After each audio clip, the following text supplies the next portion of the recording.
Des concertations à Nouakchott destinées à promouvoir le secteur privé.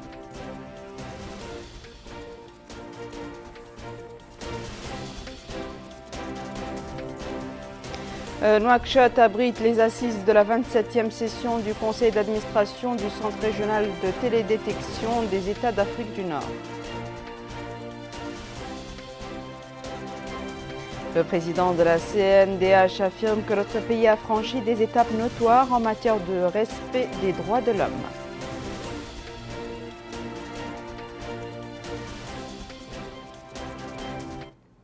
Bonsoir mesdames, mesdemoiselles et messieurs et merci de vous joindre à nous. Nous ouvrons ce journal par le courrier du président de la République, M. Mohamed El-Cheikh Al-Ghazouani, qui a adressé un message de félicitations à Roch Marc Christian Kaboré, président du Burkina Faso, et ce à l'occasion de la célébration de la fête nationale de son pays.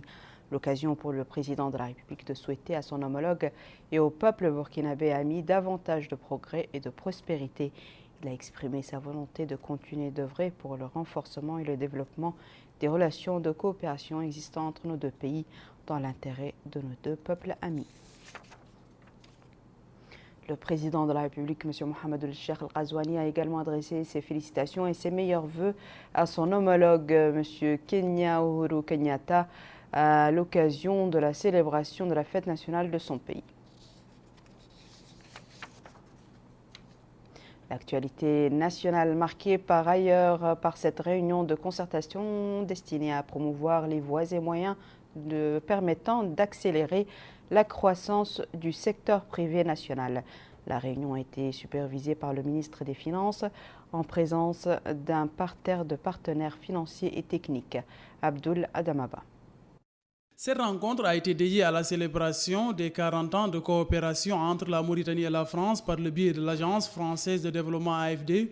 Elle a été une opportunité de faire le bilan de cette coopération durant ces 4 décennies et jeter les bases de la coopération bilatérale entre les deux pays. Ce afin de favoriser la création d'emplois, de richesses avec l'implication du secteur privé. Le satisfecit du gouvernement mauritanien a été exprimé. Je voudrais témoigner ici de la volonté du gouvernement d'œuvrer pour le développement du pays et de saluer le partenariat de 40 ans que nous avons avec l'AFD en particulier et avec la coopération française. Nous partageons des idées de développement avec l'AFD, nous partageons 40 ans d'expérience. Nous avons mené des projets concrets avec l'AFD. Au cours de ces 40 ans, nous sommes satisfaits du niveau de coopération. Le président de la Chambre de commerce, d'industrie et d'agriculture de Mauritanie, Mohamed Babaoul Eleye, a fait part de l'importance de cette cérémonie. Il a aussi mis en avant les différents secteurs économiques qui ont tiré profit de la coopération bilatérale entre les deux pays. Le gouvernement mauritanien partage cette conviction et qu'il a mis en avant dans son projet politique, dans son projet gouvernemental, à la fois l'émergence d'un environnement plus favorable aux affaires et une meilleure concertation entre le secteur public et le secteur privé.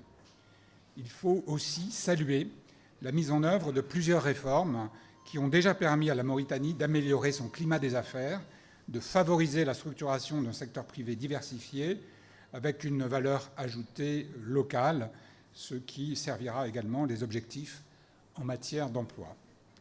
Durant ces 40 ans de coopération, nous avons ainsi pu financer directement le secteur privé grâce à notre filiale Proparco, mais aussi avec l'AFD, accompagner la mise en place de politiques sectorielles ou de grands projets publics structurants et utiles pour les populations et le secteur privé.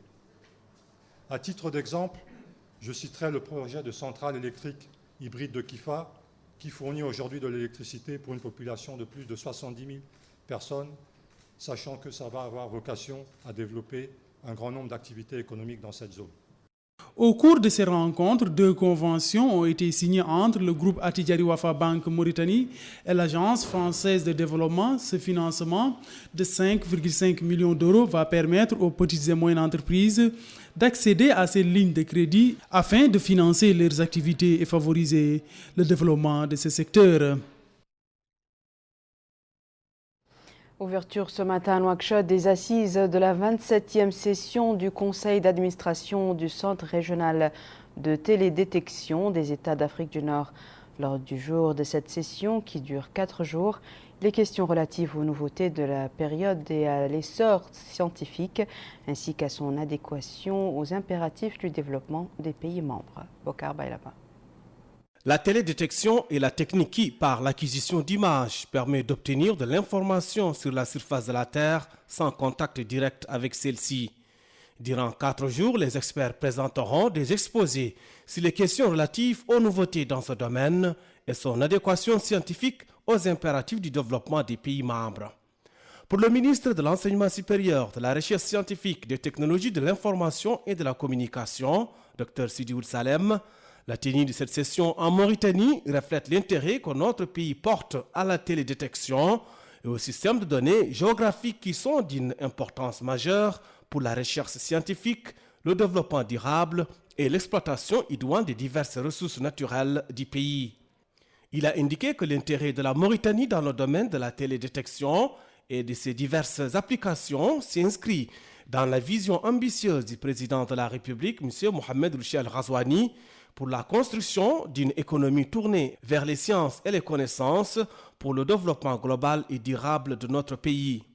Autre allocution, c'est celle faite par le directeur du centre, Anis Lefrecha, qui a indiqué que le centre régional de télédétection des pays d'Afrique du Nord vise à faire améliorer et soutenir les politiques des États membres en matière de consultation à distance et à réaliser la coordination, l'harmonie et la complémentarité entre eux. Pour atteindre ces objectifs, le centre travaille à revoir constamment les technologies de pointe et développer un programme de formation continue. De son côté, le président du conseil général du centre, El Hadi Qachout, a loué les efforts déployés par la Mauritanie pour renforcer le rôle du centre par le biais de son adoption de cette session, ajoutant que les États membres apprécient la Mauritanie pour ses efforts en vue de s'améliorer et de progresser dans les domaines scientifiques. Pour rappel, le Centre régional de télédétection des États d'Afrique du Nord a vu le jour le 6 octobre 1990. Ayant son siège à Tunis, le centre regroupe la Mauritanie, l'Algérie, le Maroc, la Tunisie et la Libye. L'Égypte et le Soudan ont rejoint le centre plus tard. Au niveau de la Commission nationale des droits de l'homme, l'heure est au bilan après le périple que vient d'effectuer son président au niveau des wilayas de l'Est, du Sud-Est, du Centre et du Sud. Maître Ahmed Saloum Bouhoubaini a tenu ce matin à informer la presse sur le parcours de la caravane des droits de l'homme et les objectifs escomptés par son institution. C'est un compte-rendu de Melika Nagli. Le point de presse tenu à Nouakchott à l'occasion de la Journée internationale des droits de l'homme, dont le thème est la jeunesse, a permis de faire le bilan mi-parcours de la caravane des droits de l'homme qui a sillonné la Mauritanie profonde de long en large. Ceci a permis de dresser un état des lieux des droits de l'homme dans le pays. La volonté politique de l'État mauritanien, les institutions officielles chargées des droits de l'homme et les organisations de la société civile ne tolèrent plus de laxisme devant ce phénomène infamant d'esclavage et ou pratiques similaires. Durant la caravane, nous avons trouvé 12 cas avérés d'asservissement. Le procureur et la gendarmerie ont traité ce dossier de manière positive. La CNDH appelle chaque personne, chaque regroupement villageois et chaque institution à prendre immédiatement contact avec elle chaque fois qu'il y a suspicion d'esclavage. La Commission veillera dans un proche avenir à ouvrir un numéro vert spécialement dédié aux personnes désireuses de l'informer sur tout cas d'esclavage et ou pratiques similaires, s'agissant de l'idée que se fait la communauté internationale sur l'esclavage en Mauritanie.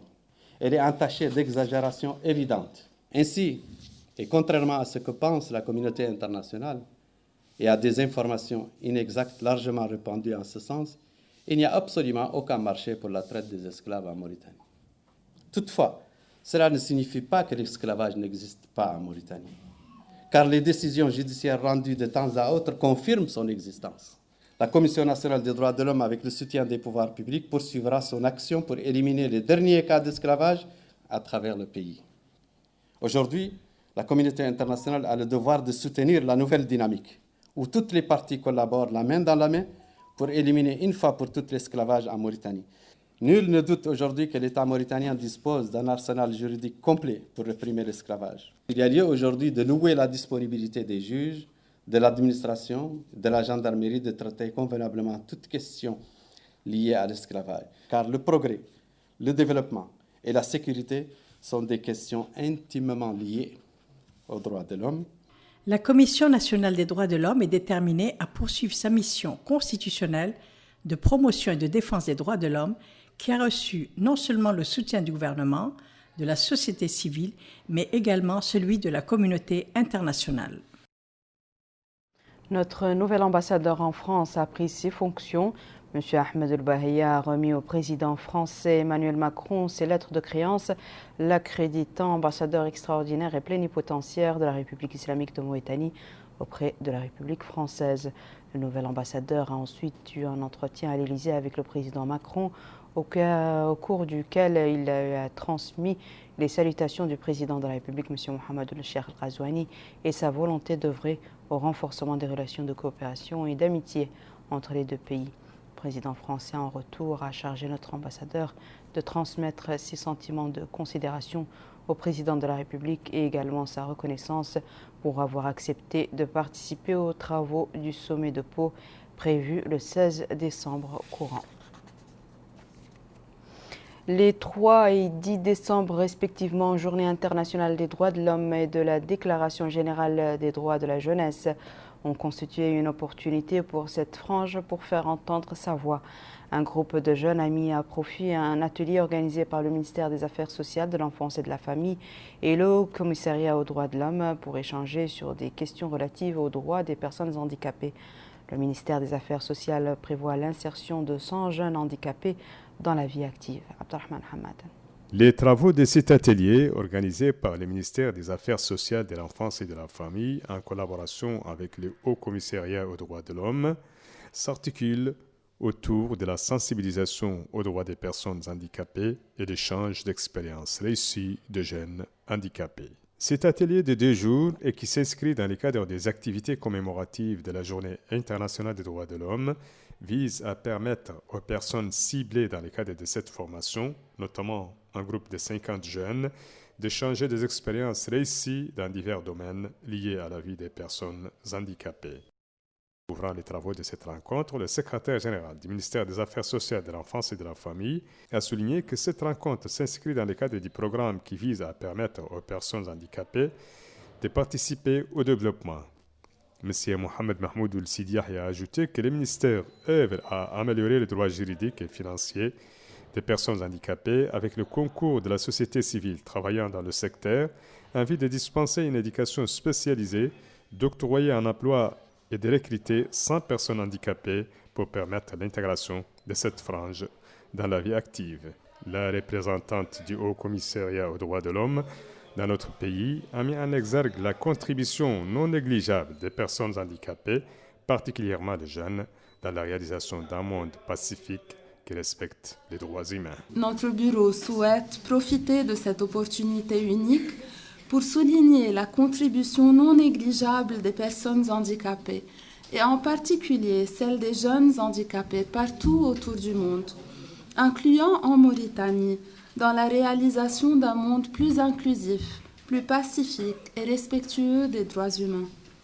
Aujourd'hui est également l'occasion pour le HCDH de souligner la contribution essentielle de toutes les associations nationales mauritaniennes qui travaillent avec des personnes handicapées dans la construction d'un pays, votre pays, où tous peuvent participer pleinement à la vie publique, économique et culturelle, ainsi qu'aux loisirs et au sport, peu importe leur âge, peu importe le handicap, sans obstacle aucun.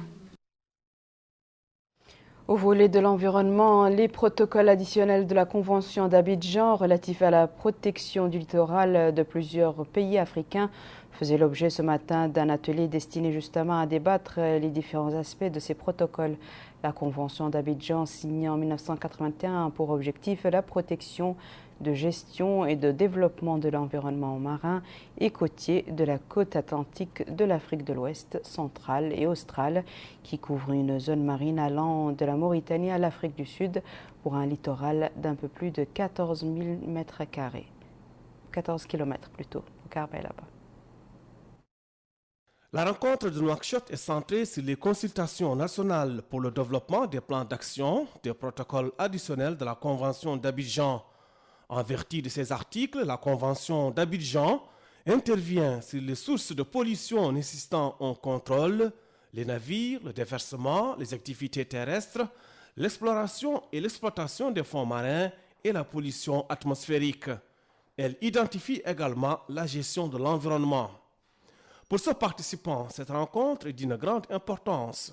Il ajoute que cela permettra aux responsables de services liés à la gestion environnementale dans les communes d'être édifiés sur l'importance de la protection des écosystèmes.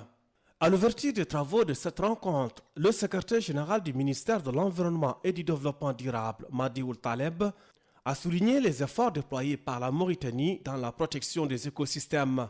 Il a aussi souligné que la Mauritanie a mis en œuvre un cadre législatif pour une meilleure protection et gestion du milieu marin et des zones côtières, rappelant la pertinence des protocoles additionnels de la Convention d'Abidjan. Justement, cette rencontre est une étape décisive pour la Mauritanie dans le processus d'appropriation des axes majeurs appelés à servir d'ossature au plan d'investissement multisectoriel. Je demeure convaincu que si elle s'en donne les moyens, la Mauritanie jouera encore un rôle décisif dans la vie de la Convention d'Abidjan. Avec ses plus de 700 km de côte, ses importantes ressources en poissons et en produits océaniques, ses inestimables écosystèmes marins et côtiers, la place de la Mauritanie est aux avant-postes au sein de la Convention d'Abidjan. Nous avons également noté la contribution de qualité qui a été celle des experts mauritaniens lors de l'élaboration des protocoles additionnels à la Convention d'Abidjan, notamment le protocole sur les activités pétrolières et gazières en mer. Contribution qui montre les avancées réalisées par la Mauritanie dans le secteur depuis quelques années.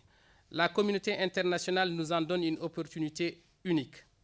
Pour ne pas passer à côté de ce rendez-vous important, nos pays doivent se doter d'outils de gestion efficaces, de ressources humaines et financières conséquentes et d'une volonté politique à toute épreuve. La Convention d'Abidjan, signée en 1981, est une convention de coopération en matière de protection, de gestion et de développement de l'environnement marin et côtier de la côte atlantique de l'Afrique de l'Ouest, centrale et australe, qui couvre une zone marine allant de la Mauritanie à l'Afrique du Sud pour un littoral d'un peu plus de 14 000 km. De la politique à présent, hier soir, le bureau exécutif du Parti mauritanien de l'Union et du changement, HATM, a tenu une réunion au cours de laquelle il s'est engagé à accompagner la réforme que le président de la République a exprimée dans son programme électoral et à travailler au sein de la majorité le soutenant.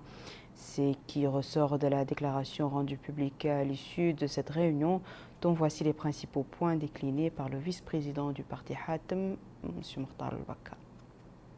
Le bureau exécutif du Parti HATM s'est réuni hier pour discuter de la situation actuelle du pays. Et après de nombreuses discussions, étant donné que le parti était toujours resté un parti qui milite pour le changement réel et sérieux au profit du citoyen mauritanien, afin qu'il jouisse de la justice et de l'égalité des chances, tout en respectant les fondements de son identité. Dans ce cadre, le bureau exécutif a décidé, après de longues discussions, de contribuer au changement qui est en cours avec le nouveau président de la République, M. Mohamed El-Ghazouani.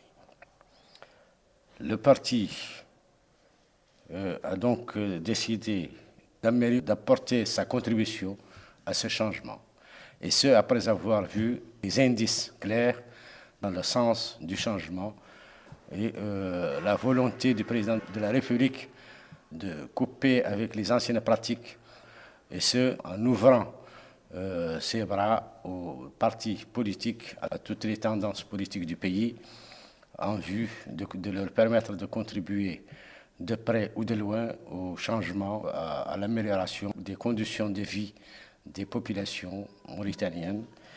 Le parti a décidé de soutenir le programme politique du président de la République et de l'accompagner dans ses réformes dans le sens de l'amélioration de la situation de nos concitoyens mauritaniens.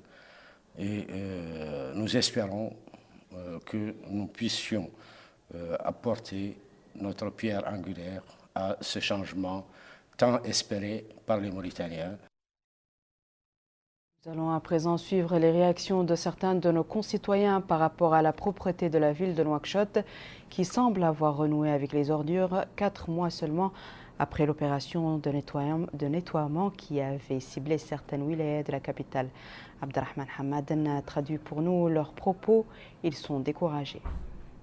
Après quelques mois de la campagne générale d'assainissement de la ville de Nouakchott, les ordures ont commencé à envahir certains quartiers de la ville. Ces quartiers ressemblent à des vastes dépotoirs ouverts au ciel qu'à des cités urbaines. Ici à Dar Naïm, les citoyens craignent que les conditions d'hygiène font courir de graves risques pour la santé, soulignant que les maladies respiratoires sont fréquentes maintenant à Dar Naïm. Des équipes déployées par la société chargée de la propriété de Dar Naïm travaillent dans le ramassage et la collecte des ordures et des déchets, mais l'ampleur du phénomène rend difficile l'assainissement harmonieux de tous les quartiers. C'est pourquoi ces employés lancent un appel aux citoyens pour changer de comportement et gérer leurs déchets et les mettre dans des dépôts connus pour faciliter aux équipes l'opération de collecte. Les responsables des sociétés chargées de la propriété de Nouakchott semblent conscients de l'ampleur du problème des déchets et affirment que les moyens et équipements pour garantir la réussite de leur mission seront mobilisés bientôt. Le maire de la commune de Dar Naïm précise que l'assainissement doit relever de la compétence de la commune. Et quoi qu'il en soit, la société chargée de ce dossier ici à Dar Naïm a réalisé beaucoup de choses et les choses s'améliorent progressivement, appelant les populations de Dar Naïm à contribuer à cet effort. Il convient de rappeler ici que le rôle des citoyens dans la propriété de son quartier est primordial pour faciliter les tâches des équipes de nettoyage et de collecte des ordures. La deuxième édition de la Semaine africaine de la science en Mauritanie entame sa deuxième journée. Cette rencontre vise à faire progresser la science, la technologie et l'innovation en Afrique. 40 États participent à cette rencontre. L'ambassadeur du forum dans notre pays, M. Abdullah Sidiki Ba, a souligné que ce forum est l'occasion pour d'importants et profonds échanges dans le domaine de la technologie et des sciences. Il a rappelé que le pourcentage de la recherche scientifique en Afrique est inférieur à 2% au niveau international. Le forum cherche à changer cette situation et à faire de l'Afrique un acteur international dans le domaine de la recherche scientifique et de la promotion de la science et de l'innovation. Le mouvement pour une Mauritanie démocratique et pluraliste a organisé en coopération avec le ministère de l'Hydraulique et de l'Assainissement un atelier sur le développement régional et le problème des ressources en eau. Cet atelier rentre dans le cadre des efforts du mouvement pour mettre en œuvre les programmes de développement du gouvernement. La présidente du mouvement, Mme Aïcha Toument Sonossi, a expliqué que son organisation a mis en place une stratégie à travers laquelle elle œuvrera avec tous les secteurs.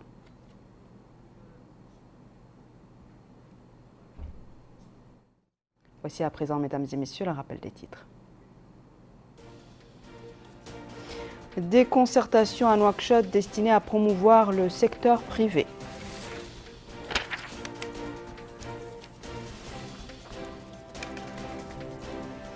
Nouakchott abrite les assises de la 27e session du conseil d'administration du Centre régional de télédétection des États d'Afrique du Nord.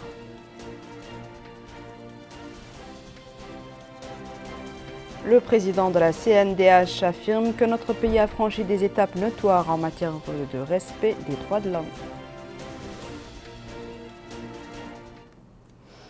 C'est la fin de ce journal, mesdames et messieurs. Merci à vous de nous avoir suivis. Merci de votre fidélité. Je vous souhaite une excellente suite de programmes sur El Mauritania.